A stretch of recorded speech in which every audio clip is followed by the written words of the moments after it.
Hi hello ನಮಸ್ಕಾರ welcome back to my YouTube channel. ನಾನಿವತ್ತು ನಿಮಗೆ ಮಶ್ರೂಮ್ ಬಿರಿಯಾನಿ ಮಾಡೋದು ಹೇಗೆ ಅಂತ ತೋರಿಸ್ತಾ ಇದ್ದೀನಿ. ತುಂಬ ಸಿಂಪಲಾಗೆ ಮಾಡ್ಬೋದು, ತುಂಬ ಟೇಸ್ಟಿಯಾಗೂ ಸಹ ಇರುತ್ತೆ.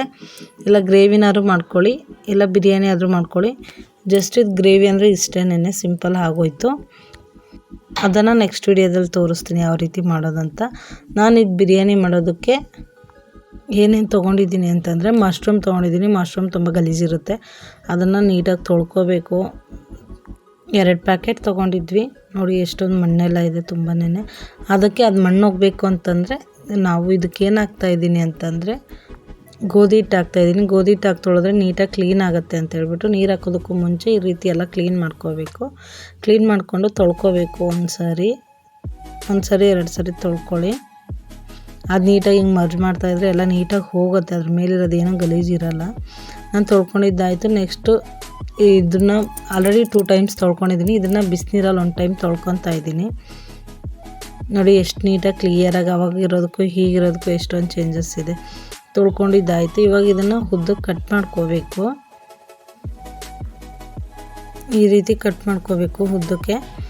ನೆಕ್ಸ್ಟ್ ಇದಕ್ಕೇನು ಮಿಕ್ಸಿ ಮಾಡ್ತಾಯಿಲ್ಲ ನಾನು, ಹಾಗಾಗಿ ಹಂಗೆ ಡೈರೆಕ್ಟ್ ಹಾಕ್ತಾಯಿದ್ದೀನಿ. ಸ್ವಲ್ಪ ಆಯಿಲ್ ಹಾಕ್ಕೋಬೇಕು ಕುಕ್ಕರ್ಗೆ. ಚಕ್ಕೆ ಲವಂಗ ಏಲಕ್ಕಿ ಹಾಕ್ತಾಯಿದ್ದೀನಿ. ನೆಕ್ಸ್ಟ್ ಕಸ್ತೂರಿ ಮೇಥಿ ಮತ್ತು ಪಲಾವ್ ಎಲೆ ಹಾಕ್ತಾಯಿದ್ದೀನಿ. ಹಸಿಮೆಣ್ಸಿನ್ಕಾಯಿ ಕಟ್ ಮಾಡಿ ಇಟ್ಕೊಂಡಿದ್ದೆ ಸ್ವಲ್ಪ, ಅದನ್ನು ಸಹ ಹಾಕ್ಕೋಬೇಕು. ಈರುಳ್ಳಿ 2 ಗೆಡ್ಡೆ ಕಟ್ ಮಾಡಿದ್ದೆ, ಅದನ್ನು ಸಹ ಹಾಕ್ಕೊತಾ ಇದ್ದೀನಿ. ಈ ರೀತಿ ರೋಸ್ಟ್ ಆದಮೇಲೆ ಟೊಮೆಟೊ ಕಟ್ ಮಾಡಿ ಇಟ್ಕೊಂಡಿದ್ದಲ್ಲ, ಟೊಮೆಟೊ ಸಹ ಹಾಕ್ಕೊತಾ ಇದ್ದೀನಿ. ನೀಟಾಗಿ ಈ ರೀತಿ ರೋಸ್ಟ್ ಆಗಬೇಕಂದ್ರೆ ಸಾಫ್ಟ್ ಆಗ್ತಾ ಬರಬೇಕು. ಟೊಮೊಟೊ ಸಾಫ್ಟ್ ಆಗಿದೆ. ಇವಾಗ ಶುಂಠಿ ಬೆಳ್ಳುಳ್ಳಿ ಪೇಸ್ಟ್ ಹಾಕ್ಕೊತಾ ಇದ್ದೀನಿ 2 ಸ್ಪೂನು. ಜಾಸ್ತಿ ಏನು ಹಾಕ್ತಾಯಿಲ್ಲ. ಇದನ್ನು ನಾನು ರೆಡಿನೇ ಇತ್ತು, ಹಾಗಾಗ್ಬಿಟ್ಟು ಹಾಗೆ ಹಾಕ್ತಾಯಿದ್ದೀನಿ. ಪುದೀನ ಸೊಪ್ಪು ಹಾಕ್ಕೋಬೇಕು. ಪುದೀನ ಸೊಪ್ಪು ಆದಮೇಲೆ ನಾನು ಇದಕ್ಕೆ ಬಿರಿಯಾನಿ ಪೌಡ್ರ್ ಹಾಕ್ತಾಯಿದ್ದೀನಿ. ಬಿರಿಯಾನಿ ಪೌಡ್ರ್ ಹಾಕಿದ್ರೆ ಹಾಕ್ಬೋದು, ಇಲ್ಲಾಂದರೆ ಬೇಡ. ಗರಂ ಮಸಾಲ ಸ್ವಲ್ಪ ಹಾಕ್ಕೊತಾ ಇದ್ದೀನಿ. ನೆಕ್ಸ್ಟು ಮಶ್ರೂಮ್ ಕಟ್ ಮಾಡಿ ಇಟ್ಕೊಂಡಿರ್ತೀವಲ್ಲ, ಅದನ್ನು ಸಹ ಹಾಕ್ಕೋಬೇಕು. ಇವಾಗ ಇದರಲ್ಲಿ ನೀಟಾಗಿ ಅದು ಬೇಯಬೇಕು, ಚೆನ್ನಾಗೆಲ್ಲ ಖಾರ ಹಿಡಿಬೇಕದು. ಫುಲ್ಲು ಈ ಥರ ಎಲ್ಲ ಮಿಕ್ಸ್ ಮಾಡಿಬಿಟ್ರೆ ಸ್ವಲ್ಪ ಹೊತ್ತಾದಮೇಲೆ ಫುಲ್ಲು ಸೈಡಲ್ಲಿ ಅದೊಂದು ಸ್ವಲ್ಪ ಕುದಿಯೋವರೆಗೂ ಬಿಡಬೇಕು. ಇಲ್ಲಾಂದರೆ ಈ ಥರ ತಳ ಹತ್ಬಿಡುತ್ತೆ. ಸ್ವಲ್ಪ ಆವಾಗವಾಗ ಈ ರೀತಿ ಮಿಕ್ಸ್ ಮಾಡ್ತಾ ಇರಿ. ನೆಕ್ಸ್ಟ್ ರುಚಿಗೆ ತಕ್ಕಷ್ಟು ಉಪ್ಪು, ನಾನೇ 1-1.5 ಸ್ಪೂನಷ್ಟು ಉಪ್ಪು ಹಾಕಿದ್ದೀನಿ. ನೆಕ್ಸ್ಟು ಸ್ವಲ್ಪ ಖಾರದ ಪುಡಿ ಹಾಕ್ಕೋಬೇಕು. ಖಾರದ ಪುಡಿ ಆಪ್ಷನಲ್ಲು, ಹಾಕ್ಕೊಳಂಗಿದ್ರೆ ಹಾಕ್ಕೋಬೋದು, ಇಲ್ಲಾಂದರೆ ಬೇಡ. ನಾನು ಖಾರ ಕಡಿಮೆ ಆಗುತ್ತೆ ಅಂತ ಹೇಳ್ಬಿಟ್ಟು ಖಾರದ ಪುಡಿ ಹಾಕ್ಕೊಂಡಿರೋದು. ಇದಕ್ಕೆ ನೀವು ಮೊಸರು ಬೇಕಿದ್ರೂ ಹಾಕ್ಕೋಬೋದು. ಮೊಸರು ಹಾಕ್ಕೊಂಡ್ರೆ ಇನ್ನೂ ಟೇಸ್ಟ್ ಬರುತ್ತೆ ಚೆನ್ನಾಗಿ. ನಿಂಬೆಹಣ್ಣು ಸಹ ಹಿಂಡ್ಕೋಬೋದು, ಬಟ್ ನಾನು ಇದು ನಿಂಬೆಹಣ್ಣು ಯಾವುದೂ ಯೂಸ್ ಮಾಡಿಲ್ಲ. ನೋಡಿ ಈ ರೀತಿ ಹಾಕಬೇಕು ಗ್ರೇವಿ ಅನ್ನೋದು. ಈ ರೀತಿ ಆದಮೇಲೆ ಧನಿಯಾ ಪುಡಿ ಹಾಕ್ಕೊತಾ ಇದ್ದೀನಿ.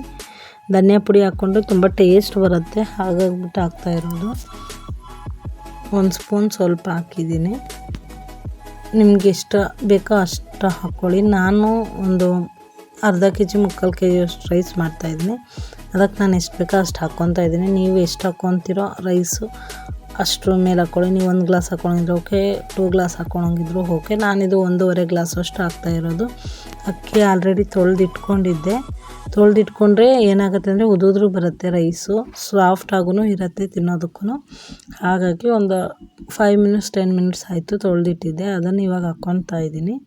ಹಾಕ್ಕೊಂಡು ಮಿಕ್ಸ್ ಮಾಡಿಬಿಟ್ಟು ಒಂದು ಕುದಿ ಬರೋವರೆಗೂ ಬಿಡಬೇಕು. ಅದನ್ನು ಕುದಿ ಬರ್ತಾಯಿದೆ, ಹಾಗಾಗ್ಬಿಟ್ಟು ಇವಾಗ ಕೊತ್ತಂಬರಿ ಸೊಪ್ಪು ಹಾಕ್ತಾಯಿದ್ದೀನಿ. ನಾನು ಸೆಂಟ್ರಲ್ಲಿ ಎಲ್ಲೂ ಹಾಕಿಲ್ಲ. ಇವಾಗ ಹಾಕಿಬಿಟ್ಟು ಮುಚ್ಚಿಬಿಡಬೇಕು ಕುಕ್ಕರ್ನ. 1 ವಿಷಲ್ ಆದರೆ ಸಾಕು, ಏನು 2 ವಿಷಲ್ ಹಾಕೋಂಥದ್ದೇನು ಇರಲ್ಲ. ಆಲ್ರೆಡಿ ವಿಷಲ್ ಆಗಿದೆ, ತೆಗಿತಾ ಇದ್ದೀನಿ. ತೆಗೆದ್ಬಿಟ್ಟು ತೋರಿಸ್ತೀನಿ ನೋಡಿ. ಇವಾಗ ಇದನ್ನು ಮಿಕ್ಸ್ ಮಾಡ್ಕೋಬೇಕು ಇನ್ನೊಂದು ಸಾರಿ.